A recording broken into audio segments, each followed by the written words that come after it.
lo chỉ là new free pani đã ban này vào lại bị xem lăng comment đạm tan hàng lại dịch lên này giờ nó có mày mô mạ mừng lại ní chặt được nhau bình cái nông này doan lại rằng tại nhà có biết bằng pro rẻ là nhiều ngã phố lùng lau nhật nhà bình cái nông này rùa bình phố là cái đi vừa cất rim thun nhớ cái nông này doan lại nhiều phố nhiều yếu phố tòa án tối cao của Việt Nam lại nhiều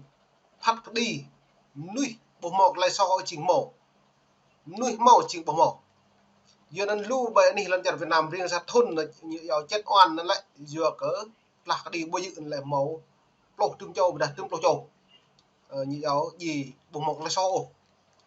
giờ nên quốc hội mấy lại rằng yếu bình tòa án tối cao liên quốc tính nhà cái bằng loại nhiệt từ một rẻ lấy ruột khỏa lấy ruột một là cái đi nữa nên đây là buồn sáng đã bổ hồ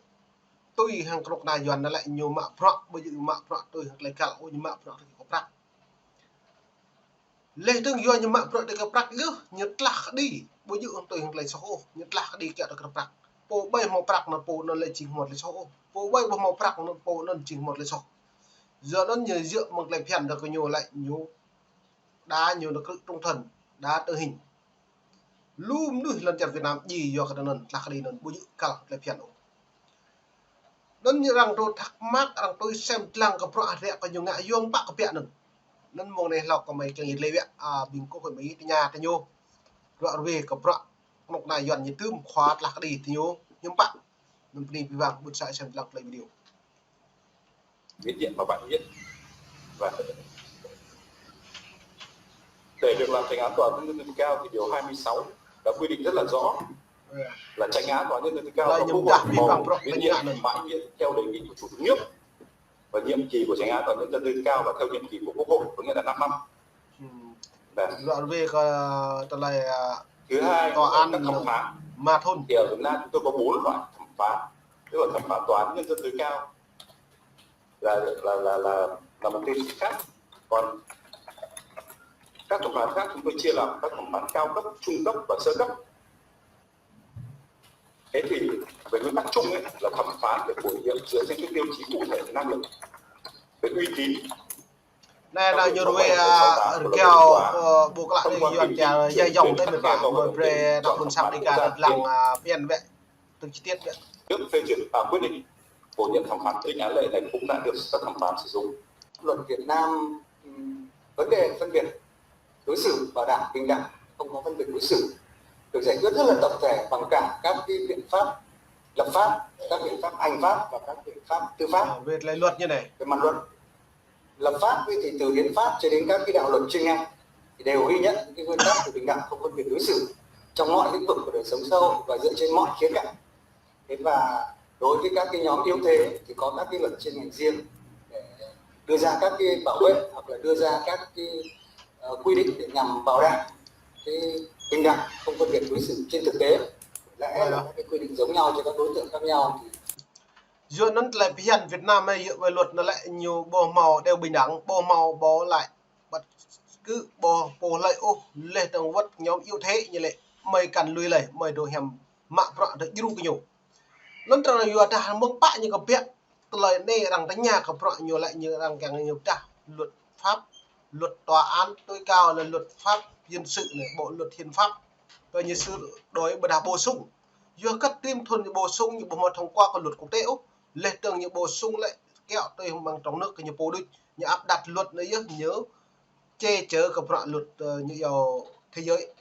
bổ trợ cái như ngạn nên là đây xem lăng là dịch lên được vẫn chưa bảo đảm được cái sự bình đẳng không phân biệt đối xử trên thực tế. Thì đấy là những cái giải pháp của mình lập pháp. Thế và tôi xin phép được lấy một cái ví dụ như thế này từ các cái quy định chung của hiến pháp. Thì ví dụ như trong lĩnh vực lao động chẳng hạn thì bộ luật lao động đưa ra các cái quy định cấm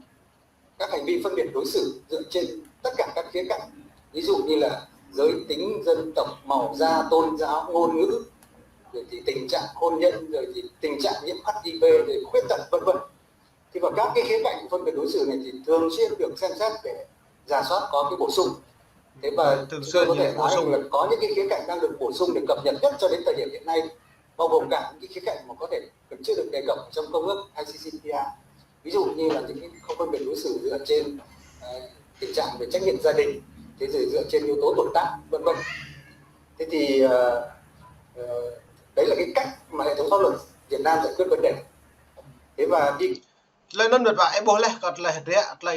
cật lại cái cả lại phiền ở Việt Nam nhớ đề ra vấn đề cập rạ cật lại cải cách luật, cật lại luật lao động này, luật trẻ em này, luật phụ nữ này, luật nhân quyền này, luật tự do này, luật thông tin này, luật báo chí này, luật thời họp này, luật biểu tình này, lum ta cật lại đề ra luật, xong mà luật bây giờ đề ra những mẫu yếu, xong nhưng bạn những bổ sung, chứ bây giờ bổ sung nhiều nhiều tự do thông tin này, không một khuôn khổ trong pháp luật, tự do biểu tình này không một khuôn khổ trong pháp luật. Bộ biểu tình mà cứ về một khuôn khổ này ạ, bộ những bạn lại tự do này, nó là rằng rồi nhạc thì nhiều trình bày bởi này quốc hội đấy gọi là nhiệt lệ, hội đồng bảo an liên quốc nhà thì nhiều đây xem rằng được hết này. Kèm với các cái biện pháp về lập pháp như thế thì là các cái biện pháp về hành pháp để bảo đảm thực hiện trên thực tế thông qua rất nhiều các cái chương trình kế hoạch hành động của chính phủ. Ví dụ như trong lĩnh vực bình đẳng giới, đó là các cái chương trình hành động quốc gia để bảo đảm và thúc đẩy bình đẳng giới. Thế rồi các cái biện pháp của chính phủ về mặt hành pháp để bảo đảm việc thực thi, trong đó có cả cái việc tăng cường năng lực cho cái hệ thống các cái cơ quan nhà nước có liên quan để mà bảo đảm thực thi tốt hơn. Trong cái đề án tăng cường năng lực cho thanh tra lao động, tôi cũng xin phép được lấy ví dụ, thì có các cái hoạt động rất là lớn để tăng cường năng lực cho hệ thống thanh tra viên trong việc có khả năng nhận diện tốt hơn những cái hành vi vi phạm về phân biệt đối xử trên thực tế, và từ đó để áp dụng các biện pháp chế tài, chủ yếu là các cái chế tài hành chính, và trong những trường hợp rất đặc biệt thì có thể đề xuất để áp dụng các chế tài hình sự đối với các cái hành vi vi phạm về bình đẳng không phân biệt đối xử. Thế và giờ đến tại bố lẽ vi phạm pháp rẽ cật lại nhiều giáp rẽ vi phạm bình đẳng luật, bớt lại vi phạm bình đẳng luật này như vậy đã bố rẽ như mà lệ từng nhiều bộ cao út lại phiền có nhiều tư lệ từng cật lại vi phạm pháp có nhiều tư tôi áp đặt là luật chính quyền về luật dân. Nó này luật chính quyền từ đâu ra, tức là luật chính quyền từ dân mà có, từ đã nạ buồn sang tại bộ mẫu rót nhủ bộ mẫu lệ đọc là phải nhớ nhưng bạn tôi nhớ năm luật nó là chính bộ nạ buồn sang tổ cả tùy tổ thực thi câu luật lần với đã nạ buồn sang tổ luật nên chúng bạn nhà chính nó là vi phạm pháp là hạt rẽ cái nhà khắp phố mà pháp càng việc mà nạ buồn sang xây dựng luật còn là phiền lần giờ đã mong lại phiền nạ buồn sang một là phiền các nạ buồn sang thấu lại phí bong mà đi bia với đã bộ mẫu lại phiền mạng tổ cái nhiều phố lên trong nội bộ đáng thì nhiều đích tự tạo ra luật, tự bổ sung luật, tự thực hiện luật lần nữa rằng thế giới rằng lấy an vì Việt Nam ở đây là vi phạm của bộ luật nhân quyền về thế giới, lên trong nhân quyền về nhân đạo, nhân quyền về phân biệt chủng tộc ra này, nên mời về xem lăng lại dịch lên này. Bên cạnh các cái biện pháp về mặt hành pháp như thế thì hệ thống tư pháp cũng bảo đảm một cái nguyên tắc bình đẳng trong việc tiếp cận đối với công lý cho tất cả và không dựa trên công lý đó tất cả đôi chứ đó là công lý với tất cả và bằng các cái quy định như thế thì nạn nhân của các cái hành vi phân biệt đối xử hoàn toàn có thể có các cơ chế khiếu nại khiếu kiện để bảo đảm cho các cái lợi ích của mình, đặc biệt là để yêu cầu về các cái biện pháp khắc phục hậu quả. Thì chúng tôi có thể nói mặc dù chúng tôi chưa có một cái luật riêng về bình đẳng phân biệt đối xử, nhưng cái cách tiếp cận của nó là như lệ là vi phạm tôi có mày là luật riêng cả mẫu như lệ bút đa bộ mẫu như thầu mạng các là buồn sang lại tập năng nhập gì bị oan tập năng thực thi luật là bây giờ luật quốc tế lên trong mang nó giữ nặng buồn sang cả bộ một lần ngày chấp bạn lại thế bởi ông Coita thì cũng có một cái câu hỏi mới liên quan đến cái tổ chức công đoàn và quyền công đoàn. Tổ chức công đoàn này là Việt Nam có mẫu chia sẻ rằng là đây cũng là một cái trong những chủ đề mà chúng tôi cũng rất là quan tâm, thế và cũng có nhiều cái làm việc thường xuyên chặt chẽ với các cái tổ chức quốc tế có liên quan. Riêng đối với các cái quy định về công đoàn thì về cơ bản thì hệ thống luật pháp Việt Nam là phù hợp với các cái nguyên tắc và chuẩn mực quốc tế, đặc biệt là các cái nguyên tắc và chuẩn mực đưa ra ở trong các cái công ước của tổ chức quốc tế ILO. Thế và bằng chứng là cái tỷ lệ người lao động ở Việt Nam tham gia công đoàn là rất cao, hiện nay có khoảng hơn 10 triệu người lao động Việt Nam. Bởi dựa nên lao động công đoàn, thành lập công đoàn lại Việt Nam lại như là màu plopo người lại sao mang lại plopo nó lại có nhiều pre dập công đoàn theo khuôn khổ pháp luật của Việt Nam. Vừa đã thành lập công đoàn lại bộ công nhân mà pro và đây pol đi cất trong tổ chia như lại bởi như động phải nào mà với đã thành lập công đoàn là bộ màu đồng thuế mà cỡ tại lại pol như đối chứ